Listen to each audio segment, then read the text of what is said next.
We're live. Well, we just went live, and where did Vlad go? He disappeared. Maybe he got shy. Let me message him. Make sure that we just had one of our hosts disappear. 1 second, guys.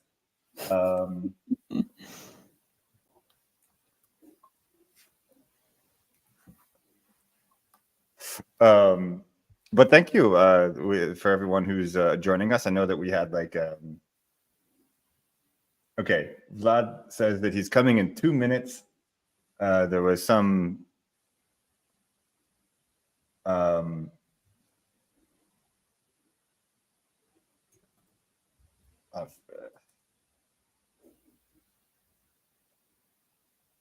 okay, so yeah, I see the audience is coming in. Vlad is fixing a last minute tech issue that came up on his end.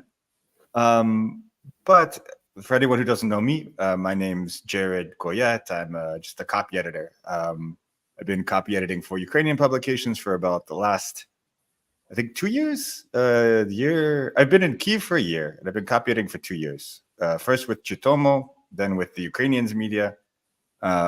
We just finished the English edition of this print magazine that they put out called The Reporters. It was a lot of work, but there's a lot of beautiful stories in there. I'm hoping that at least some of them can get online. I know they wanted to. Oh, here's a lot of stuff coming in. But that's what I do. I also I do. There he is. Yes, you're in. I was just introducing myself. But I edit, and then I do once a week English clubs. Really, just it was when I first arrived at Kyiv, it was a way to make connections with people and understand better. So I do that once a week. I edit, and then I started this because I thought there was a space for it. But Alexander, you were always one of my one of my guide points in terms of a voice that I trusted. Wow, that's nice. From Kyiv, both before and after I got here, because it was like I could tell that this is someone who has similar sets of values and can help contextualize things in a way that I can understand and in a way that I can relate to. And I think a lot of people have a similar experience with that. So it's great to have you on and Thank you. to talk about Thank you for inviting me. Vlasov, now that your tech issues are fixed, why don't you introduce yourself real quick? Yeah, okay. I'm paid to do this. I'm kept hostage. It's against my will. But yeah, I'm Vladislav.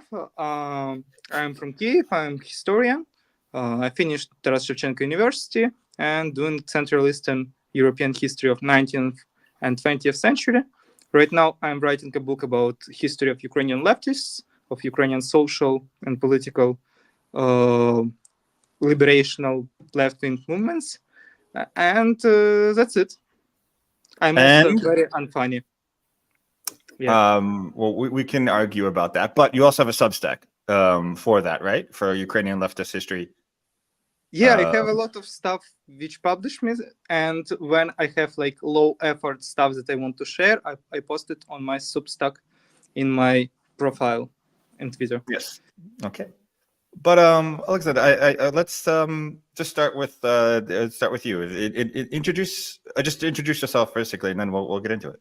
Honestly, this is always such a challenge because it's kind of tough introducing myself because I never really set out to be a, I don't know, political wartime commentator, whatever. In fact, it's really funny because I got my bachelor's in sociology back in the day, and then when I was deciding on what to get my master's in, I was really into Simon Ostrovsky's coverage of the invasion of Eastern Ukraine. And I was sort of inspired by that to go to journalism school. But then, a couple of months in, I realized that I'm not fundamentally a brave person, and I would rather write about culture and things like that, and, food and lifestyle stuff. So I was like, no, I'm not going to be writing about the war because whatever, that's something that seems a little too dangerous for me.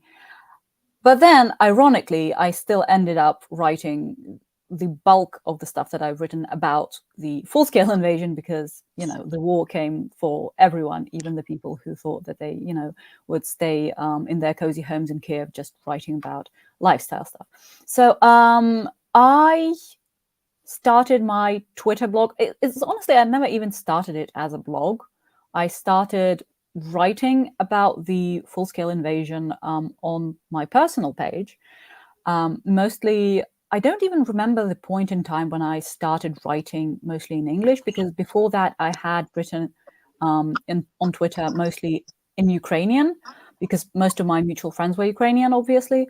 But then I started sort of sarcastically responding to Russian politicians or to Western media and arguing with editors of Western media online. And obviously I started tweeting more and more in Russian, and in English. Where did Russian come from? That's a Freudian slip. But anyway, I just started writing more and more in English. And the more I talked to foreigners, the more I started sort of grasping that there were a lot of preconceived notions about Ukraine, which, as a Ukrainian, you never really even think to write about these things, because a lot of them seem very obvious to you. Like, I think it's quite similar in a way to what Vladislav is doing, although he's doing it on a much more in-depth professional scale as a historian. But I think a lot of us know stuff about Ukrainian leftist movements, even from school and school history, and yet you see in Western media and in the average Westerner's understanding of Ukraine that they have no idea about all these amazing people and movements and things like that. And sometimes I think it really takes a lot to step into sort of the average Westerner's shoes and try and figure out what sort of lens they're looking at Ukraine through. I think one of the first posts that I did that got me some traction was, in fact, about the so-called discrimination of Russian speakers in Ukraine, because, it's really easy to just swear at people who repeat these sort of propagandist lies about how Russian speakers are being discriminated against in Ukraine. But then at one point I thought, okay, but what if these people actually are trying to argue in good faith? And what if they actually were led to believe that there are Russian speakers in Ukraine who are being discriminated against? So I started sort of unpacking all of that and talking about my experience and thinking, okay, this is what might have led these people to believe it, but this is what the situation actually looks like. And I think just sort of talking a lot to Westerners is what helps me sort of see Ukraine through their eyes and go, oh, okay, this might never have been the thing that I would have talked about, because, it just things they seem so obvious to Ukrainians because it's part of our lived-in experience that you don't really talk about it. But then you go, oh, okay, so there's these stereotypes and you need to combat them somehow. So that's what I started doing, and that's what I'm doing even today when I'm not working or being a mum or things like that. So, but actually in real life, I'm a food editor and I translate cookbooks. And also I have a podcast about literature, and I also do podcasting about movies. It's a lot of stuff, to be honest. Talk about your what is your a little bit about your non-tweeting in English work identity. You're editing, I'm the food editor. Yeah. I'm the food editor at the Suspilne. So I write. They're amazing because they're a publicly funded broadcaster, so they don't care about things like views. So that's why you can pitch the most sort of commercially unviable ideas or materials to them, and if they're interesting, they will take them. That's why I love them so much. So you can talk about food in classic Ukrainian literature, or or like talk about the way that the Soviet canteen system was an element of propaganda and things like that. And, you can even slide in a reference to Foucault in there if you're sneaky enough. So it's a great place to work. I also I write about food for chefs and people like that who are in the industry and also translate cookbooks. I was fortunate enough to work with Evgeny Klopotenko on his English language cookbook, which I translated for him. So I am trying to popularize Ukrainian food in a way, I guess. But I just love food. I love cooking. I love writing about it. I love talking about it. And each time I get an anonymous question about food online, I am very happy because I love talking about it. Did you see the name escapes me right now? The movie set in Lviv, something about a cookbook. It came out on Netflix. I haven't seen it yet because I rarely go to the movies nowadays. But I do think it's streaming right now, so I will check it out. Yeah, I'm curious. Yeah, I would like to see it. But yeah, so it's been a week. An emotionally tough week, right? Yes. For everyone. Yeah. You know, it's. I was trying to think. I think it was unique. It's, you know, I've only been in Ukraine a year, in terms of physically being here, but I think it stood out to me in terms of it being like a tough spot for a lot of people, in terms of how I saw people venting both online and privately. Well, Radoslav, I want to let you in. How would you gauge this past week in terms of news and optimism versus darker thoughts, and why? That's insane week, and I would say it kind of summed up what was going on like through spring until now. We have this victory plan by Zelenskyy, which practically states everything that he already stated a lot in different interviews and different publications, but they wanted to do kind of a media stunt and like do it to pressure the West for at least basic minimum help in terms of anti-air security, in terms of weapon deliveries, in terms of NATO guarantees, and also demands about closing the sky. Practically everything that was talked through 2022 until now was summarized in some kind of minimum plan, what is needed to be from the Western side for Ukraine to win. Also, there's now confirmation about the news that we saw in spring, I think in May, maybe earlier, about North Korea preparing to send troops into Ukrainian territory. I think we saw in that period of time training of Russian soldiers by North Korean officers in Moscow. And right now we see first reports of North Korean soldiers being deployed actually on the front line. I don't know. When I read it first, I think in May by Reuters, they wrote about, I think, around 30,000 soldiers and doing secondary jobs like engineering corps, construction, and so on and so on. But I don't know if it was confirmed what kind of role right now North Korea plays. But it's escalation of war on interesting scale right now. I mean, practically, if you have there's an 10,000, alliance. if you have 10,000 of them, they're going to be doing some fighting. Like, it's not going to just be behind the scenes. Yeah, and like even if they aren't, it means that other people Russia could free, so they would do fighting, and also they 100% do the training, so they're also preparing new soldiers. So it's additional pressure against Ukraine. So yeah, it's wild. Also, there are news about pressuring in terms of lowering mobilization age. We saw the discussions about mobilization age being lowered to 18 years, and I think it's it with like major news in this week, which is like hugely a lot. Yeah, Alexander, I think something that you would probably have your your finger on the pulse of was, I saw a few people noting how the reaction in terms of Western observers was different from Ukrainian observers when it came to the North Korea development. Like, there were a lot of like jokes from the West, and Ukrainians were like, this isn't funny. What is your view on that and that discrepancy? Like, why do you think that is? I think we saw two very different reactions on two topics, because on one hand we had Westerners and even people who are largely pro-Ukraine and supportive of Ukraine writing pieces on like think pieces about how, yeah, okay, so North Koreans are invading Ukraine, but that it's okay. It's not time to panic. Let's not panic. And Ukrainians just going berserk in the comments and saying, "What the hell do you mean not panic? How are we supposed to not panic?"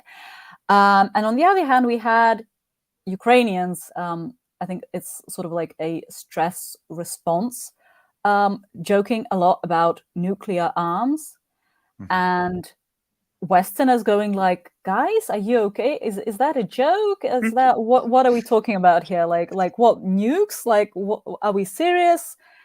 And I think it does. The sad thing about all of this is that obviously Korea deploying soldiers to Ukraine is a huge, huge, huge development. But the fact that it isn't really treated as such in Western media, I think for a lot of Ukrainians, it was really heartbreaking, and it still is, because you'd expect the world to be shocked and outraged about this. And yet you mostly have people saying, well, yeah, but let's not overreact to this. And it is something, I think, that sort of warrants a reaction. So I think, I've seen Ukrainians online post screenshots of like official commentary by public officials from Europe or the US or whatever, and being even offended at the fact that this time they're not even saying that they're deeply concerned, but they're just saying that they're concerned. And, like, guys, you couldn't have even like said that you're deeply concerned. It's such a small thing, but I mean, honestly, like, considering the circumstances, that would have been something. But now you're not even deeply concerned. What is this? So I think if I had to describe the mood on Ukrainian social media over the past week, it has to be sort of just mild hysteria, to be honest. And it does feel to me a bit like January 2022 in terms of, the amount of jokes about enriching uranium. And my favorite meme, which is "Кінець епохи бідності урану," which is a sort of a mashup of the political slogan popular in Ukraine, which is the end of the era of poverty, and they sort of mashed it up with the idea of enriching uranium. So it's like, it's time to end the poverty of uranium by enriching it. I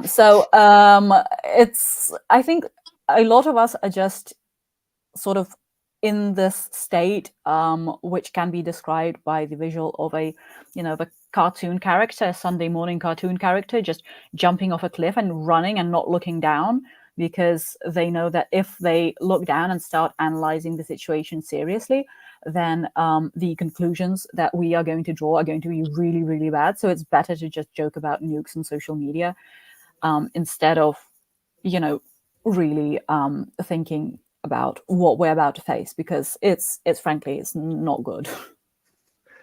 Vladislav, what are your thoughts on that?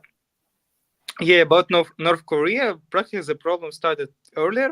North Korea alone supplies more artillery shells to Russia than whole Europe and US combined. So practically, just to Ukraine.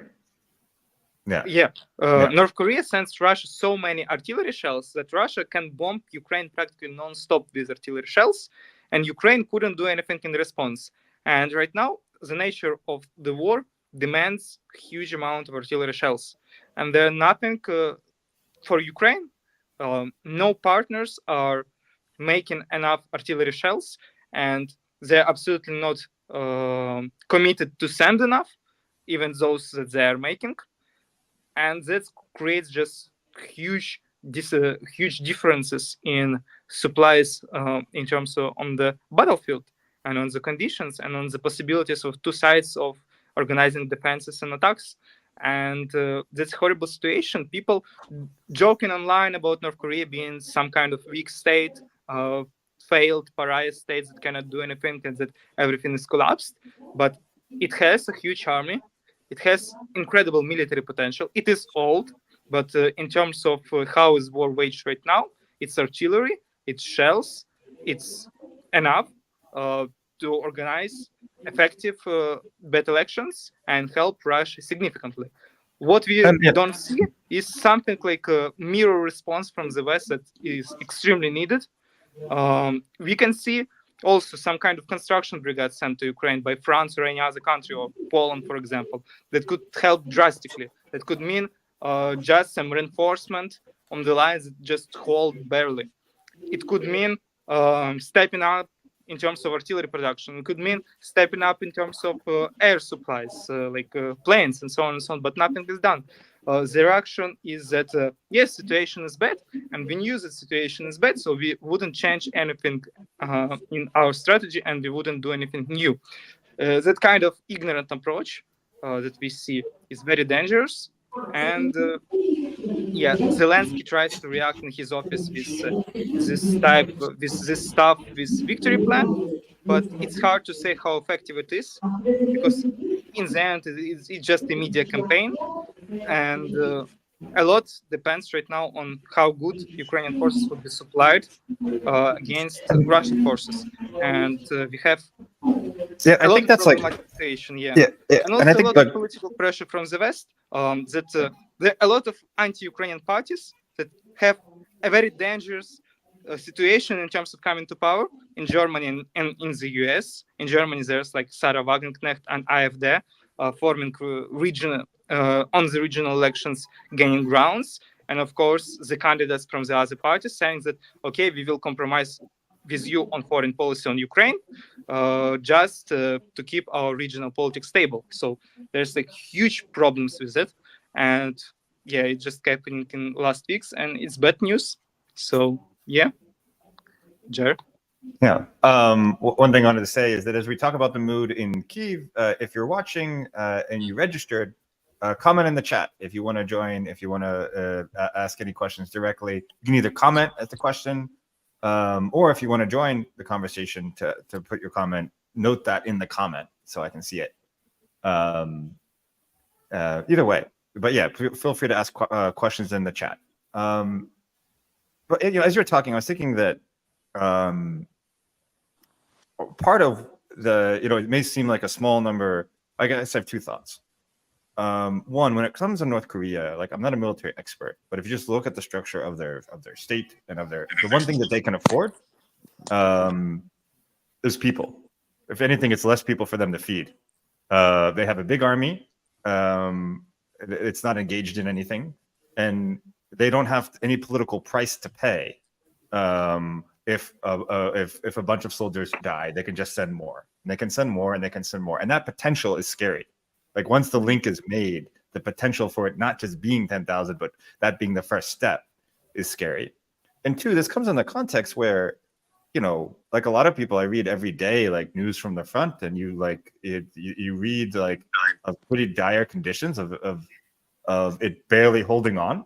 And the worry is like, in a situation in which the resources and the people are scarce,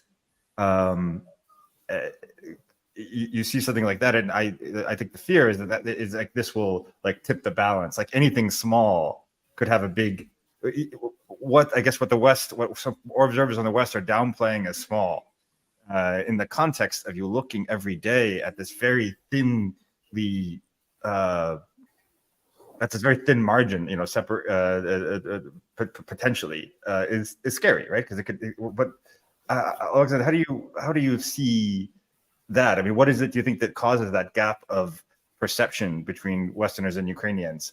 Is it because Ukrainians are paying more attention, or? I think to a certain extent, it's like a self-fulfilling prophecy when a lot of Westerners said that, it's there's no point in supplying Ukraine with this expensive equipment or whatever because they can't physically win or make progress.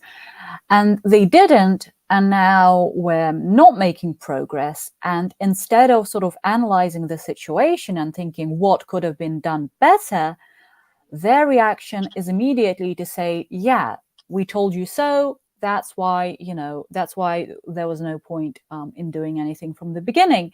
And obviously, I think a lot of people are losing their focus outside of Ukraine.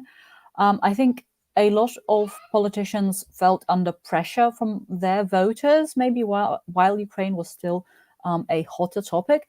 And as cynical as it sounds, and I hate the term war fatigue because it does sound insanely cynical when you're, living in the war. And even though I'm obviously not living in the worst conditions among Ukrainians, because so many people are living under occupation and getting bombed daily without even having the time to go to the shelter.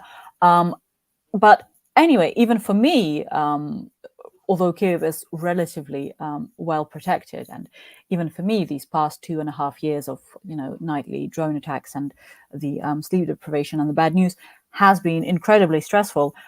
So even for me, seeing talk about how the West is getting tired of the war is infuriating. But the truth is that the human capacity to focus on topics such as this is quite limited.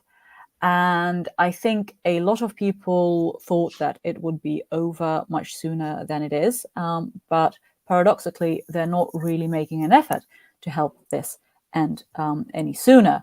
And honestly, it is incredibly scary to think that perhaps some of our allies potentially would want to see us forced into some kind of settlement, which, Ukrainians know that this would mean probably, certain death for many of us, just probably a little later.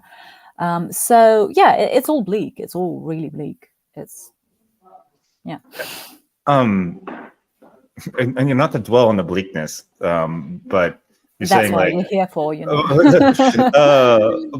no, but you said you said it like in an off way, like, oh, that would mean certain death. I don't think people. I've long thought this, that there's not a full understanding of what's at stake, and how do you see that, or how do you see what's at stake versus what and the lack of appreciation for what's at stake? I think a lot of people, and I'm judging by the comments I've been getting and the questions, I think a lot of people are confused as to why Ukraine is fighting for what they consider to be, just scraps of land or whatever, or things like that.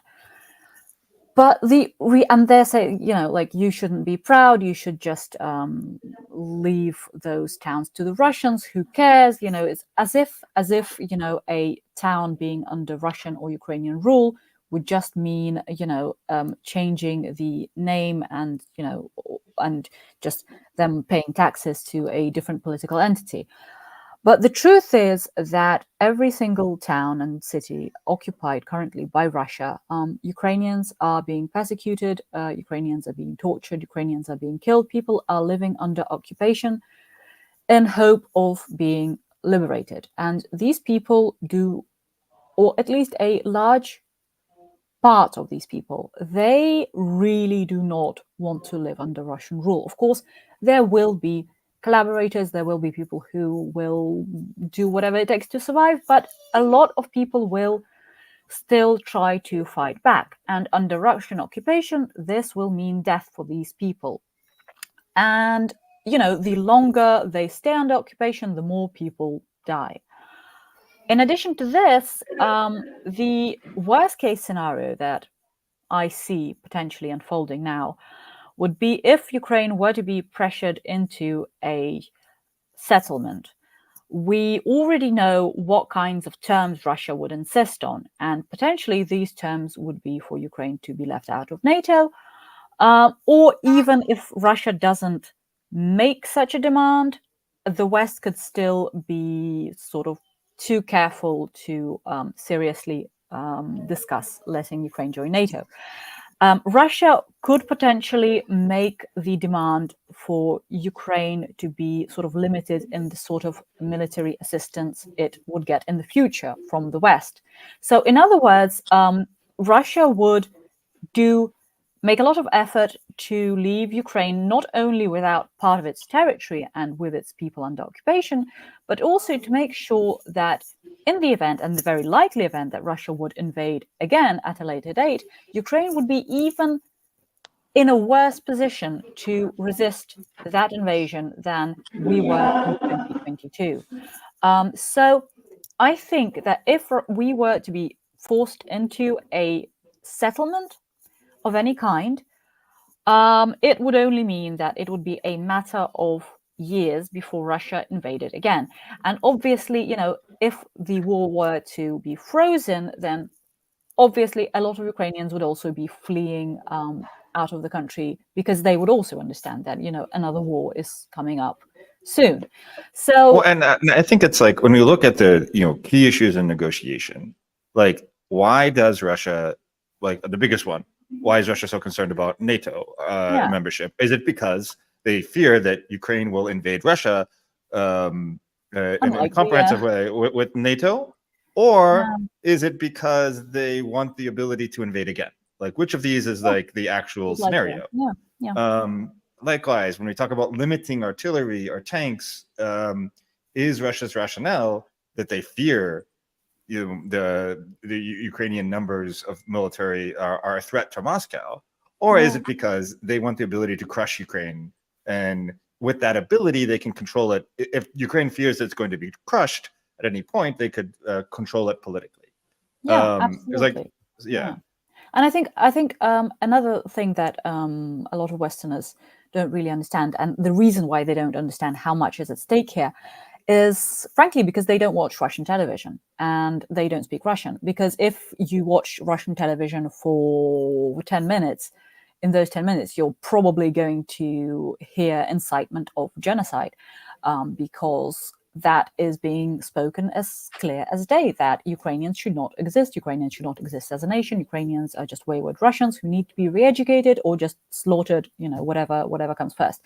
And I think that the fact that somehow Russia has been able to maintain you'd think that in this day and age of internet being everywhere and people being able to access content from whatever part of the world they want to, and people being able to just translate content with AI or with whatever, you'd think that it would be harder for Russia to maintain a one version of its image just projected to its Western audiences, and a completely different set of narratives, which is it is translating to its local audience. You'd think, people would be analyzing that sort of stuff, and it's all out there. There's people translating. Yeah, like there's several. There's a few prominent Twitter accounts that mainly translate this. She's doing amazing stuff, and just translating it. And it's not rocket science to figure out what they're talking about and what they're saying. So I don't know, but nobody seems to care, which is... Vladislav, wait, no, here to add Vladislav back in. There you go. Vladislav, I want, I want your perspective on the sort of like, the what's at stake and the lack of appreciation for it, but particularly on the left, as someone who's engaged in leftist circles. Like, how do you see that discrepancy there? To be honest, I sometimes see it even in Kyiv, when people just completely don't understand in what situation we are. They don't understand what happens on occupied territories, what happens with people on occupied territories. They don't understand what is torture, what is death, what is just mass repressions, what goes on when Russian soldiers came. Even I don't understand how I can understand without experiencing it completely. But at least, obviously, the threat is huge, and what Russia does is absolutely immense. We are speaking about a nation that kills people with drones just for fun. We are speaking with a nation that kills prisoners just for fun, without any reason, even when they are motivated positively to keep these prisoners to exchange for their own elite soldiers or something. They still use such horrible things. So we are speaking about the state that has absolutely zero morals, that has its identity ideology and hierarchy built on sadism, and we speak about these people being given the land to govern with the people that they want to kill, and that means extremely horrible things. I think there will be years when we will still wouldn't comprehend what Russia did. Even after the occupation or something like this, we still would, with every year, I think, find new graves and just new horrible steps of war crimes. And A question that I ask myself a lot is like, Russia talks a lot about its red lines. What are NATO's red lines? What are the US's red lines when it comes to Ukraine? Like, would they just watch if troops, like, if there was a break in the front line, and let's say near Kharkiv, that like they started to surround Kharkiv, or they made a push towards Odessa or Dnipro, like, is the West going to just watch in these, like, as I play out the doomsday scenarios? I wonder, like, is there lines at which they would be like, okay, now we're going to step up. Now we're going to who knows? What do you guys it's think? Just a gamble. Because I ask myself this in the middle of the night sometimes. So like, do you guys ask yourself those questions? My money is on no, like no red lines whatsoever. I don't know. And with Russia, there's such things that it wages the war on the levels that just incomprehensible for us. It engages in something that I, in one of my articles, called neo-slave trade, because practically it has the relations with horrible, one of the worst countries in the world that are existing right now, that have authoritarian regimes, and that forced their people misery by their dictatorship, by their oligarchies, and they engage in kind of selling these people to Russia to fuel the war.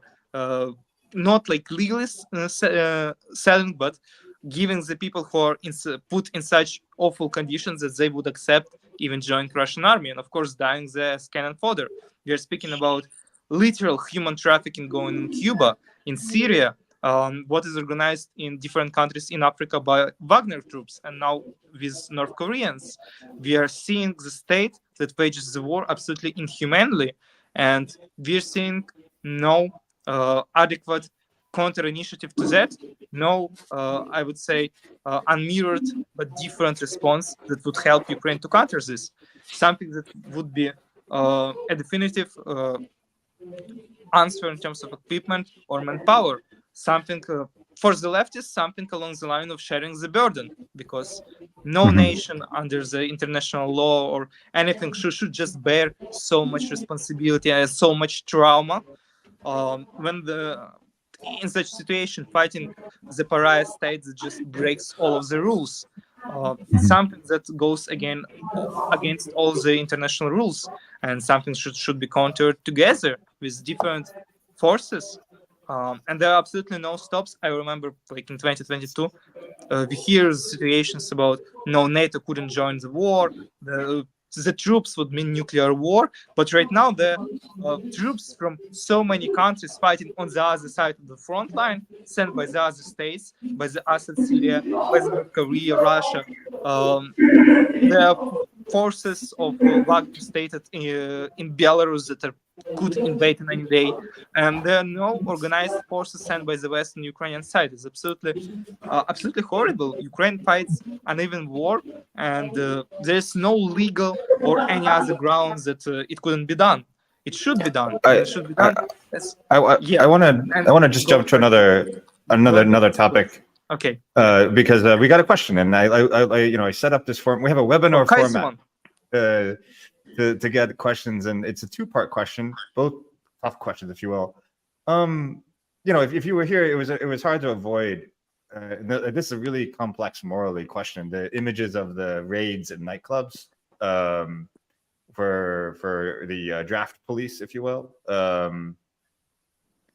It's like I had a friend say that like they were glad that they finally raided some of the rich kids' place hangouts, some of the more posh establishments where people that are not perhaps used to being confronted and asked for their documents could finally be confronted. But at the same time, like I come from a oppressive background. The thoughts of armed men coming into places and dragging people out make me, it's not the best visual, but at the same time I understand this necessity. So I had this argument with myself. But how did you see those images, and how do you see the larger situation behind them? It's a question for me. Let's go to Alexander, then we can jump you too. I know you have some good thoughts on this. Okay, I mean, I think that there are two separate issues that the draft police, or whatever, if you will, obviously, like a lot of the organized forces that have their roots back in the Soviet system, and the Soviet police and the Soviet military, a lot of them have issues. A lot of them do have issues with abuse of power. A lot of them do have issues with taking bribes. They're not perfect, obviously, and that's one part of it. So I think we absolutely need to pay attention to cases of power abuse or of things being done not according to protocol and in potentially violent ways. I think these things should not be swept under the rug.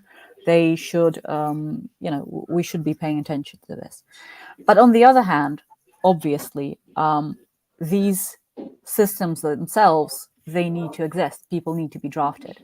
And unfortunately, when you live in a society, this is going to be a very Joker-esque thought, but obviously when you live in a society, then you reap the benefits of living in a society, whatever they might be. Then when the society is threatened and in a time of need, then obviously you need to do your part. And from the majority of men who have not been drafted, who I know, I think their mentality is, I am not personally brave enough to volunteer, but if I get drafted, then I get drafted. It's going to happen probably sooner or later. I'm preparing for that. So I think that's for a lot of men is the mindset. So it's obviously, nobody wants to be the person. And that's why we have the draft. Obviously not enough people are going to volunteer. Yeah, it's kind of like it's well, Vladislav, I'll let you jump in here, because the issue of being drafted is more real for you potentially, right?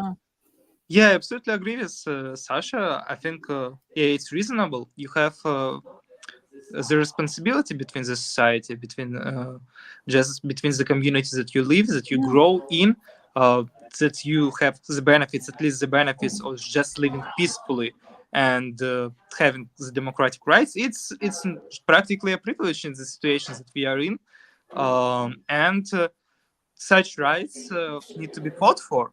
And there shouldn't be the situation where they place just on the brave volunteers who volunteer to the armed forces, but they need to be shared, and in the best situation shared equally between all the members of societies that can do this sharing. Like, of course, not speaking about people with disabilities or in other different situations, but for the most of the people, I think there's huge need to sharing the burden, sharing in the end, sharing also the trauma of the people there, and not trying to just give all your responsibilities on some brave people who just suffer a lot because you couldn't help them, as by avoiding draft, for example.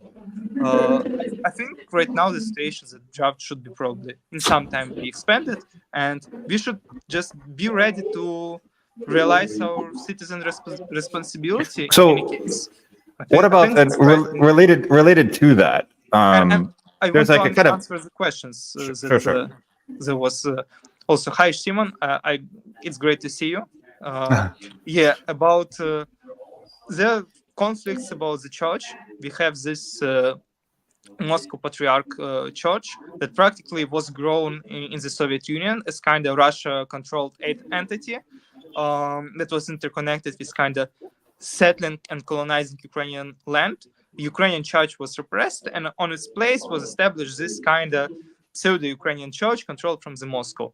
And right now, the huge societal conflict, because we try to outlaw this church. At the same time, the church resists, and of course, people have this kind of social reaction. It's something that it is necessary to do to practically have an organ, very powerful institute that connected with Russia, that does not represent a religious minority, but just like a structure, just a power structure that Ukraine tries to ban. But we also have people who are just used to going to the church, used to all the traditions related to that, and just having it removed, it creates some social instability that we are forcing right now. I think it's something that will happen, and something that obvious reaction. And I still think that the decision about going against the church, against the Russian church, is correct. What was the At fight the same about? time, it balances the undeveloped and repressed Ukrainian church that was practically destroyed. What was the fight about in the church? Because I didn't even actually follow it as well as I should have. The situation was that the churches of of Moscow Patriarchy are kind of get changed ownership to Ukrainian Patriarchy. To Ukrainian Autonomous Church. Practically, not much changes. It just changes hands between Russian church and Ukrainian church. And who was fighting who? The ones who were in they tried to take the ownership of the church legally to Ukrainian church, and those who supported Moscow Patriarch, they start resisting it, and because of it there was a social conflict. It wasn't armed conflict. It had like and I read that there was a far right group as well. Like were they? Well, no, not much. It was just conflict between different citizens who wanted to exercise their right on religion.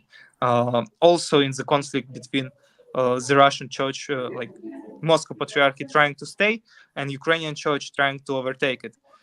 So yeah, that's it. Another part of the question. No, I think and about the rates. Yeah, we already spoke about it. I think it's great questions. And thank you, Simon. Or am I saying that right? Those are good questions. And thank you, Daniel. I know you from Twitter. I added your question as Vlad was talking. But I want to get back to the underlying issue to the question of draft, which is the demographic question of should the draft age be lowered? It seems like a really agonizing difficulty, or agonizing question, because if you look at this age between 18 to 24, a lot of people in that age haven't had children, and Ukraine's birth rate is already down. And the question is, like, if you put these people into the mobilization process, how will that affect Ukraine's prospects later, potentially? Yeah. How it would affect Ukrainian prospects if, for example, on some position on the front lines, there wouldn't be enough soldiers to defend it, and it would be broken, and Russian would take the city, for example. I'm trying to present the argument against. Yeah, I'm not stating. It wasn't a conflict. I was trying to respond. Jump in. How do you obviously have a view? Actually, I'm not. I can see both sides on this, but you obviously have a strong view that the age should be lowered. In your view, is that what you're saying? Is that what you're arguing? Yeah. Mm-hmm. Yeah. So starting the debate club on Ukraine mentioned. Let's go. I think I have a basic moral position that even like if it gives not much benefits, you're a citizen and you're doing your citizen duty. It just like with growing up, you're taking more responsibility. It is that. I think on the most basic ground, it is taking the responsibility, and the more responsibility you get, I think it's the better for. Oh no. Well. I will. Wait. No. He's back. Yes. So Um, so my first argument is always moral. It's just I think it is right thing to do. You're a citizen, you're getting more responsibility, and in such horrible times, there's also such horrible responsibility to putting your life in danger for the benefit of yourself and your community and your closed ones. Something that we should share, and we couldn't just rely on making this individual responsibility, but a collective responsibility. Okay, But also, of let's course, there's an argument that there's just not enough people right now. And like, yeah, if there wouldn't be enough people to get to be conscripted, places would be just occupied, destroyed, and in prospect we would lose a lot more lives than if we will mobilize different there's an age argument. categories. I've seen an argument, but I think at least two different people have made it that it would make sense for Ukraine to lower their if pressure is coming from the West, that Ukraine would agree to lower it in exchange for a guarantee that these people would be properly equipped, because right now there's issues of actually equipping people. But how do you come at this? Like, I can, as I said, I could see both arguments. How do you feel about it? No, I mean, I absolutely agree that we need to solve the issue of equipping these people. That's the first thing that should be solved. Like, we need more artillery shells, and just, especially if it's the West telling Ukrainians that you need more people and not giving us enough artillery shells for the people that we do have. It is a bit illogical. But on the other hand, the question of mobilizing more people is also tied to the question of demobilizing the people who have spent already years on the front lines and who have families already and who need to take a break and who need to feel that their country values, their sacrifice and what they have been doing and protecting it.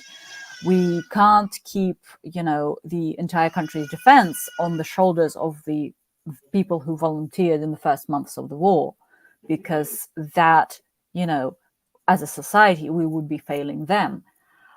So I do think that, I mean, obviously, also mobilizing people, it's not like, everybody is being sent to, the same levels of danger. There are a lot of jobs that need to be done.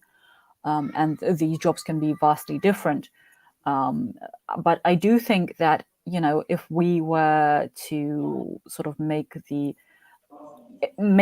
it a possibility for the people who are being drafted to know that, or are volunteering to know that they will return home in a finite amount of time and that it's not forever, I think it would also, just demobilizing part of the people who are serving now would also potentially increase, the willingness of other people to even volunteer, So I do think we need to sort of, I think in the early months and weeks of the invasion, we had a very efficient sort of first knee-jerk reaction to the war, and we did a lot of things correctly, but we can't keep doing it the same way things, we just can't keep holding on to this and think, this system is going to work. We need to build a better system, because who knows how long this war will drag on for, and we need, we still have to adapt our society to it. And unfortunately, that probably means, 20-year-olds serving for some time. Yeah, as you were reaching the hour mark, I don't want to keep you guys too long. You said this war could drag on and we have to adapt to that. What does that look like for you, Alexander? Like, how do you stay sane? How do you keep yourself mentally afloat during this time? What does that look like for you? Antidepressants mostly, to be honest. No, but yeah. I think it is also, it is important that, more and more Ukrainians are sort of coming up with better coping strategies. And, just judging from my friends, a lot of them have stopped drinking and have started going to therapists. Which is great. Honestly, I am obviously worried. I have two small kids. We can hear one of them. Hello. Yeah. My husband hasn't been drafted yet, which, on one hand, I've been incredibly fortunate with that, but realistically, we all understand that it is a question of time rather than will he be drafted. He probably will be, and quite a few of my friends have either volunteered or been drafted in the past half year. So it is tough, and I think we need to start accepting that this is sort of the state that we are going to be in for a long time. And I think we also need to get the point across to a lot of people, like Vladislav said, that a lot of people even in Kyiv don't really understand the stakes that are here, and they want it to end as fast as possible. But that is a trap. That is really not something that, I mean, on a human level, I absolutely understand the desire, for it all to be over tomorrow, and to be able to go to sleep and and not worry about my loved ones getting drafted and to be able to travel around Europe or whatever. But at what a cost, and I think that it is important that we remind ourselves of what we are fighting for and what we are suffering for, and that we might feel discomfort and worry and horror, to be honest, but there are hundreds of thousands of people living in unimaginably worse conditions, and they are waiting to be able to return to Ukraine, and we owe them that, because that's what we as a society are for. That's what our state is for. I've seen a lot of people, especially leftists from the West, saying like, why would you care about your stupid flag? Why? People aren't fighting for the flag. They are fighting for their communities. They're fighting for their loved ones. They're fighting for people they personally know. They're fighting, so their kids won't have to go fight one day. And I think that is something that a lot of people it is a mark of privilege to be able to treat your community and your state as just an abstract. And it does goes to show that, some people do not see themselves as part of a community that would ever be under attack. And I envy them.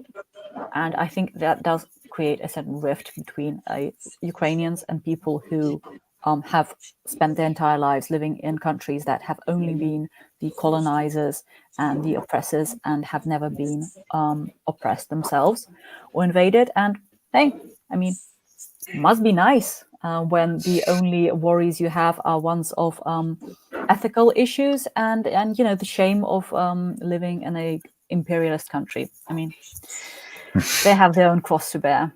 We have another one.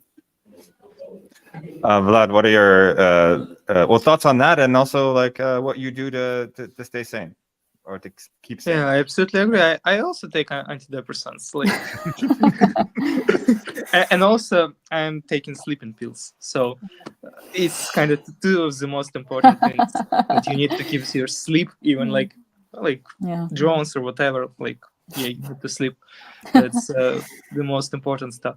Yeah, I absolutely agree with Sasha. I think it's all right. And also, just like from theoretical standpoint, to think about the future society that we want to build, how we would build the society when one people sacrificed with everything they had, another was staying and watching, or even worse, like partying or something like this. Are we as a society just will be separating everyone in these two categories, or should we try to share the burden? Should we try to firstly understand others, and secondly just make the situation when one person wouldn't stay like for 4, 3, 5 years while the others are sitting? It's better for everyone to get 1 year and have like practically the shoulder of comrades, and think about it. Think about the person who stays there, and think that you should always have this citizen's responsibility before you, because the society after this would be extremely divided on those who fought, those who didn't, for the different reasons, and would be extremely divided into experiences, into misunderstanding, and so on and so on. And how we act right now is practically determines what society we would have in the future. Would we will have a thriving community, well, or at least communities that survived, or would we have a very damage to unbelievable state community where people distrustful of each other. What we can do, how we can contribute to this, and so on and so on. So it's a huge question, and right now all these people who try to dodge draft or saying that draft is bad and so on and have this like really individualistic and libertarian positions really should think about this, like what's the society they want to live in, the one where you contributed to the common good, or the one where like everyone just doesn't care, and where everyone thinks it's okay to just throw all the pain, all the suffering on just selected few, just for no reason, and just sit in the luxury of safety. Like, is this the society that we want? Is that the social contract that we want? So, yeah, I extremely agree with Sasha. Also, there are like problems with, of course, raising the community, being the teacher, being the mother in the situation, the father. It's all extremely hard, and it's also goes on the question of mobilization, how to react in this situation. And for me, it's hard questions that I cannot answer because I don't have such experience to understand it. But I think we also all, as a community, should think about it, how hard and in what situation we are, and what we as a collective could do to make it better, even in such awful conditions. Yeah. Yeah. Well, I'm not on antidepressants yet, but I was just put on. Not a true Ukrainian. I was put on blood pressure medication, which I think may be a sign headed in that direction. Yeah. Not good. It was the doctor's verdict. Not good. Yeah. Let's see. Here we have Daniel. It looks like a comment, so I'll just add him here. No Western commentary. Oh.